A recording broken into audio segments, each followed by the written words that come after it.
It's that time of the year. Happy holidays, everyone. It's the start of winter, the end of the year, and it's time for everyone to release their best coaster lists.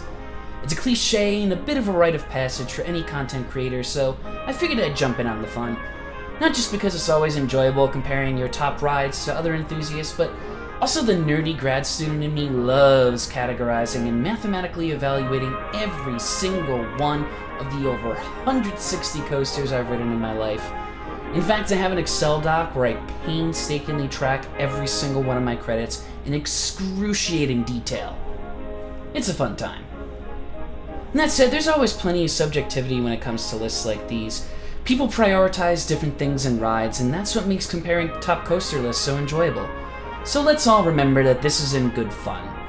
And that said, I think you will find that I have some opinions which buck the general trends of most coaster enthusiasts, so let's get ready to argue. Without further ado, here are my top 25 favorite roller coasters.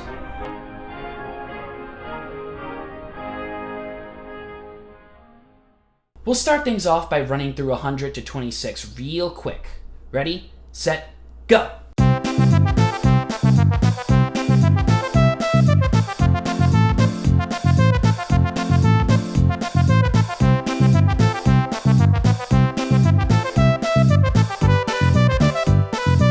Goliath is better than people say.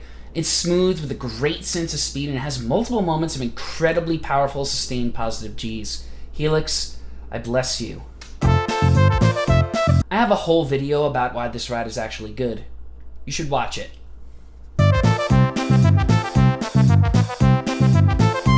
This ride is still super rough post-retrack? The fuck?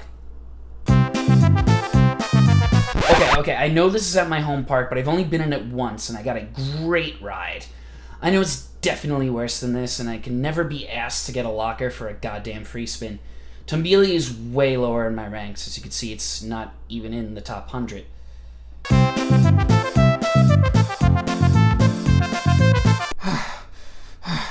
Okay, that's the top 50. Okay, 25 more to go. Let's go. Right now, let's go. Do it.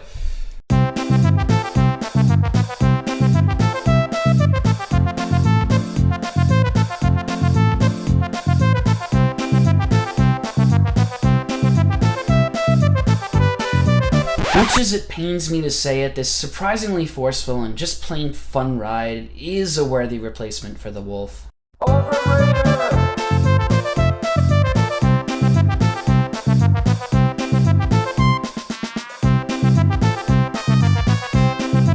Twister has the airtime of Phoenix up front with a far more interesting layout and absolutely awesome laterals the whole ride through. What a unique and cool coaster.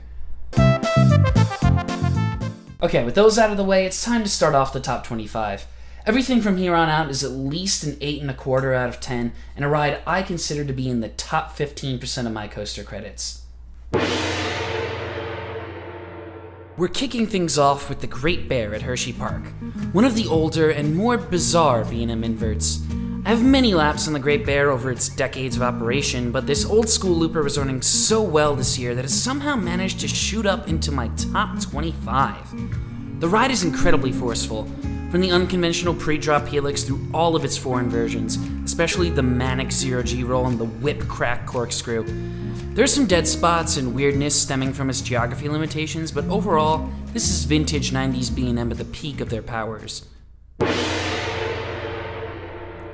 In my battle of the home hypers, the Morgan just edges out the B&M. Dorney's Oldie is a goodie, a solid ride all around. It's a tame experience compared to its lookalike in Sandusky, but Steel Force offers solid airtime on most of its hills, a great sense of speed, and a super fun helix turnaround that offers consistent laterals and good head choppers. Great trains, too. Some of the hills on the return run are decently strong, and with your lap bar 6 inches off your chest, you feel the full brunt of that airtime. I can't complain.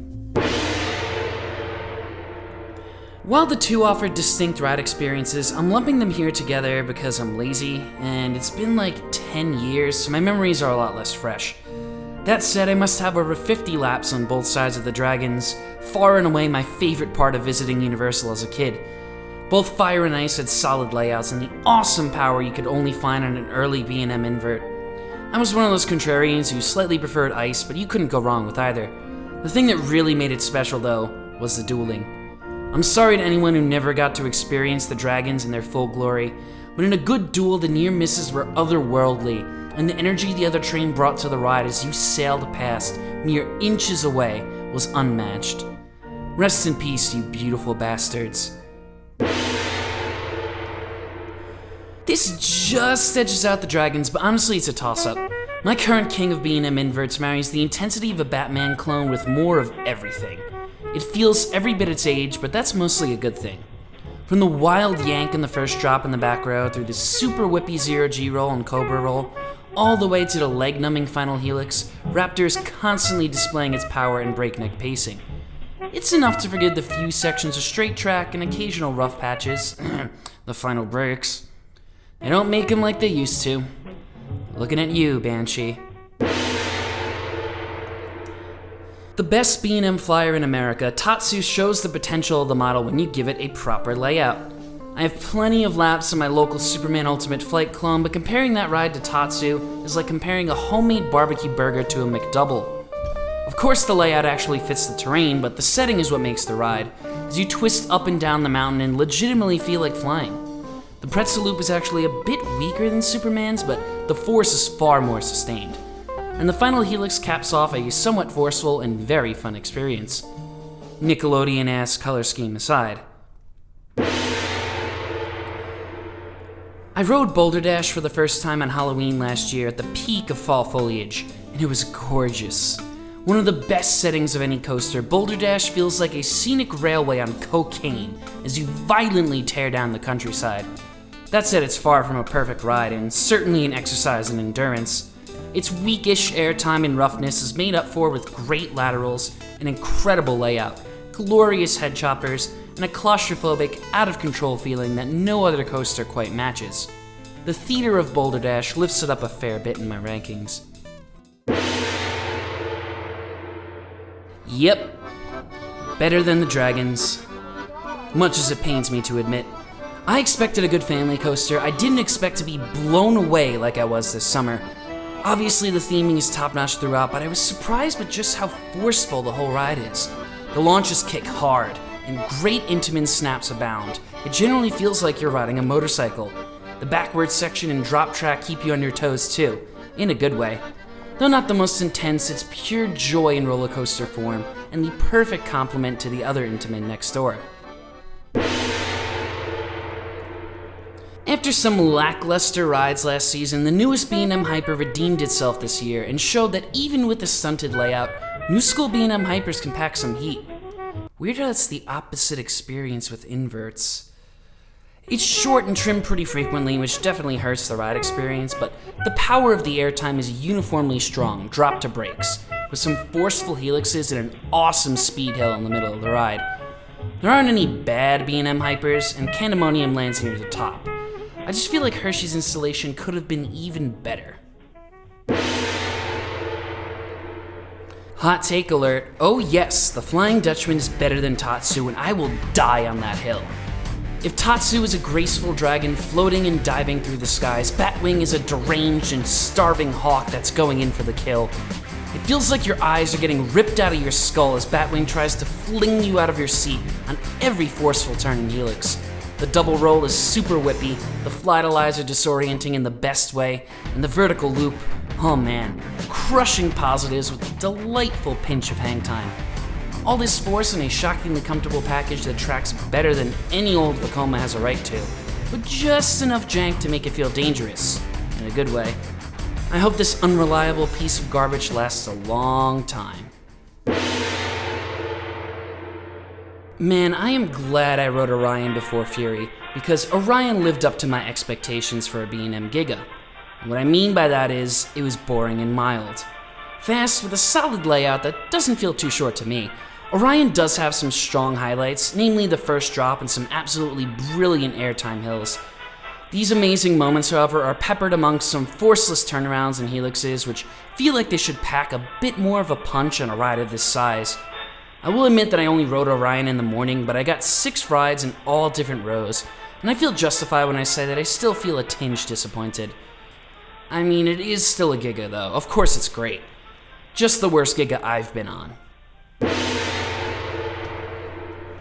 As you could tell by my rankings so far, I don't hold B&Ms in the highest of regards. I was never obsessed about a B&M coaster outside of the Dragons as a child, until I rode Diamondback this summer. The rankings may not necessarily reflect this, but there is a huge jump in quality from Candy to here. D-Back is far and away the best B&M hyper I've ever been on, and outside of Shambhala, I don't think anything could top it. The secret sauce is the trains. They give Diamondback what almost every other B&M hyper lacks: whip. In the back row, you get sent over that first drop with borderline ejector, and you are out of your seat for what feels like 5 seconds.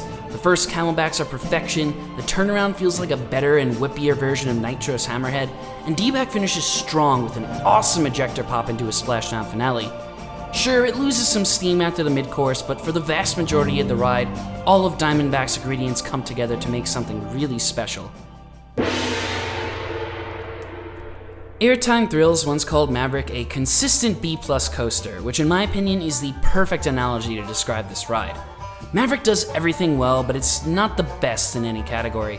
The first drop yeets you over some insane ejector airtime, but it's over in a flash. Same with the camelbacks, which are powerful but unfortunately fleeting. The ride provides stellar whips throughout, but at half the speed of I-305. And the second launch is absolutely awesome. You feel the full brunt of Maverick's 70-mile-an-hour top speed until you sail into a set of trim brakes. The Blitz coaster is inherently handicapped by its size limitations, and I cannot condone people ranking this ride above the Cedar Point Legends further up the list. But Maverick is still extremely impressive, given its diminutive size and compact footprint. We should applaud Intamin for doing so much with so little. Jack of all trades, master of none, but oftentimes better than a master of one.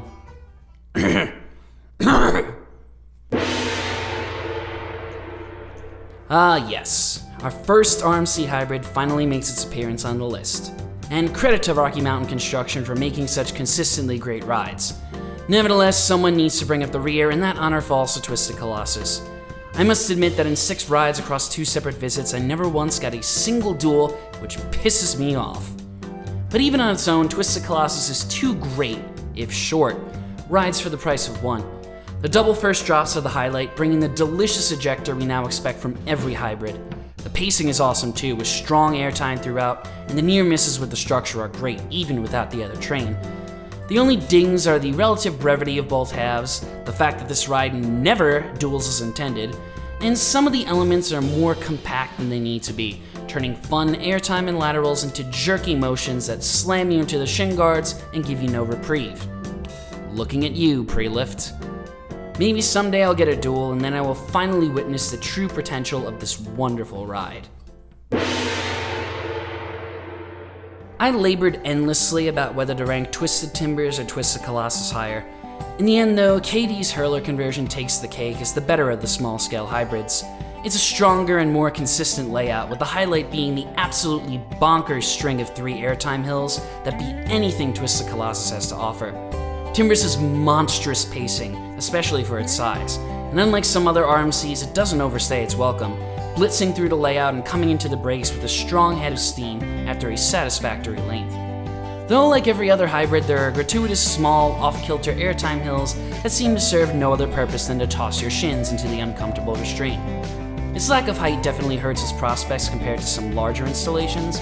When you take a step back, it's truly amazing to witness just how much quality RMC packed into such a tiny footprint. Carowinds should really look into adding this beauty into their park. Oh, it's happening. It's finally happening. No!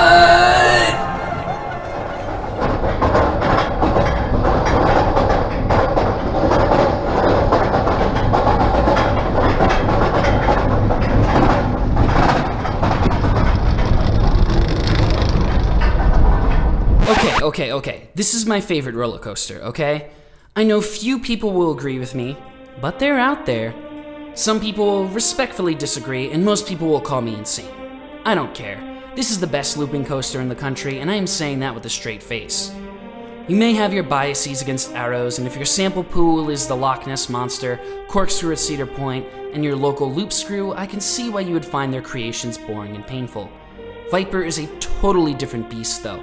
Not only does it absolutely tower over its older siblings, providing one of the most forceful and frenetic ride experiences on the planet, but it's actually comfortable. Well, comfortable enough. The zenith of the Arrow Mega Looper, Viper boasts a great layout with minimal bad transitions, insane G-forces, and bundles of character. And I mean, just look at it. It's gorgeous.